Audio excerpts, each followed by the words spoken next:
Acho que nos últimos anos, as pessoas cada vez mais se singularizando e trazendo quem elas são. E isso vem permitindo que elas sejam assim também no ambiente de trabalho. E as empresas, os gestores, os líderes nas organizações, cada vez mais percebem o valor dessa diversidade de pensamento. Da maneira mais abrangente que a gente possa olhar o tema da diversidade, os gestores vêm percebendo o valor de ter essa diversidade. E neste mundo atualmente digital também, as pessoas cada vez mais se colocam como elas são. De fato, eu acho que isso traz um desafio muito grande para a gente garantir o fio que une todas essas singularidades, essa diversidade, no que significa ser aquela empresa.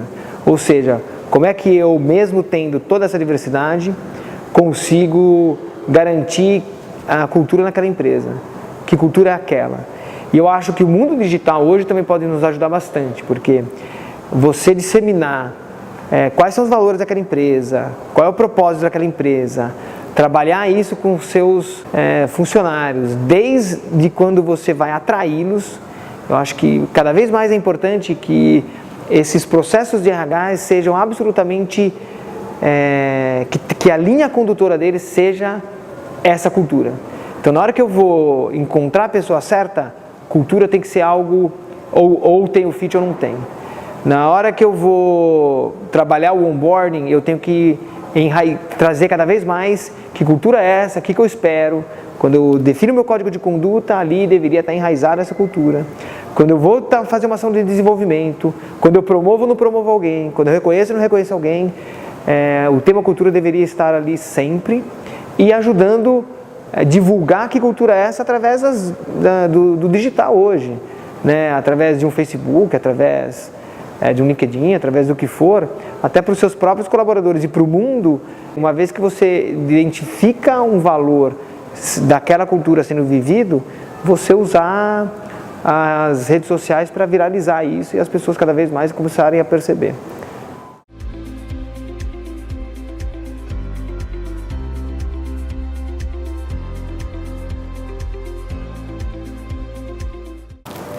Ora, todos os profissionais dentro de uma organização são guardiões daquela cultura. Cada profissional ali dentro. Acho que o importante é que cada profissional se identifique com aquela organização e se veja como um guardião e como um construtor daquela cultura.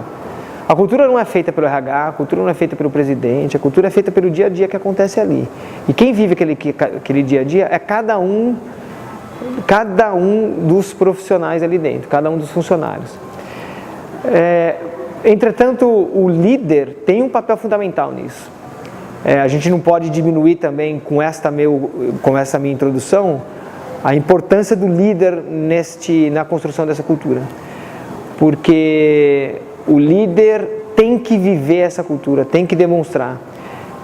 Cada vez mais walking the talk ou liderar por exemplo é fundamental. Então, a partir do momento que ele dá o exemplo de que cultura é essa, ele tem um papel fundamental nessa construção. E em momentos de crise, a rádio peão, os boatos daquelas perguntas que os funcionários têm e não são respondidas, cada funcionário vai responder da sua maneira. Aí o líder é fundamental que, ao perceber isso, ele seja o principal agente de trazer, de fato, a transparência e a clareza do que está acontecendo. Num momento de crise, na minha experiência, isso emerge.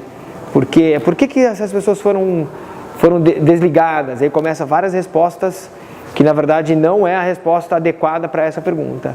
E outras perguntas começam a surgir e o líder tem o papel fundamental de garantir que a mensagem adequada e correta chegue em cada um dos seus colaboradores. Ele é o principal comunicador nesse momento.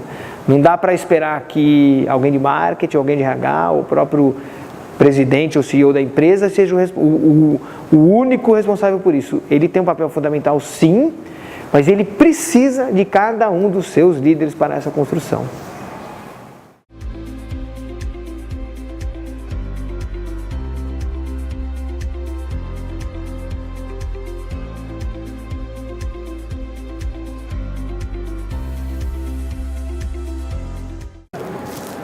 Esse é um tema interessante, né? Geralmente tem as vantagens de um time pequeno e as desvantagens de um time pequeno, mesma coisa para o time grande, né?